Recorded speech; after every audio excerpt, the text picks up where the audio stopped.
สบายดีวันนี้พวกเราเซตเคดิโก้ลาวจะมาแนะนำเครื่องสแกนลายนิ้วมือยี่ห้อเซตเคดิโก้รุ่น K40 ข้างในกล้องเนาะเปิดออกมามันก็จะมีคือนี่จะเป็นแผ่นโปรแกรมซอฟต์แวร์ของเครื่องสแกนลายนิ้วมือนี้ข้างในมันก็จะมีตัวนี้เป็นอุปกรณ์มันตัวเครื่อง K40 หั่นก็จะมีตัวเครื่องจับฝาตัวนี้แซงหลังจับไฟฟ้าเนาะตัวนี้ก็จะเป็นคืออะแดปเตอร์ไฟเนาะเอาไปสูบใส่พอร์ตตัวนี้พอร์ตไฟ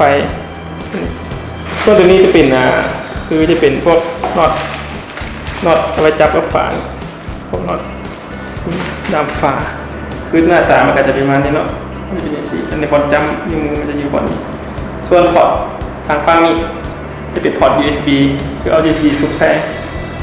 ตัวนี้เวลาดึงข้อมูลเข้าออกอย่างนี้ส่วนทางหลังมานี่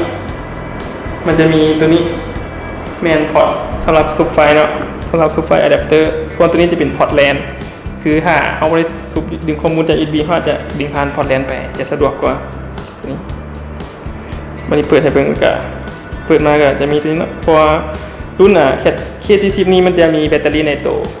นี่เปิดมามันก็จะขึ้นเลยอันนี้เซตเคดิโก้รุ่น K40 เป็นเครื่องสแกนลายนิ้วมือที่ได้รับความนิยมที่สุดในเวลานี้ใช้สำหรับบันทึกเวลาเข้าออกการเฮ็ดเวียกเหมาะสำหรับห้องการห้างร้านและอื่นๆที่มีบุคลากรขนาดน้อยหรือขนาดกลางคุณสมบัติของ K40 สามารถเก็บลายนิ้วมือได้สูงสุดถึง 1,000 ลายนิ้วมือเก็บข้อมูลเข้าออกได้ 80,000 กว่ารายการ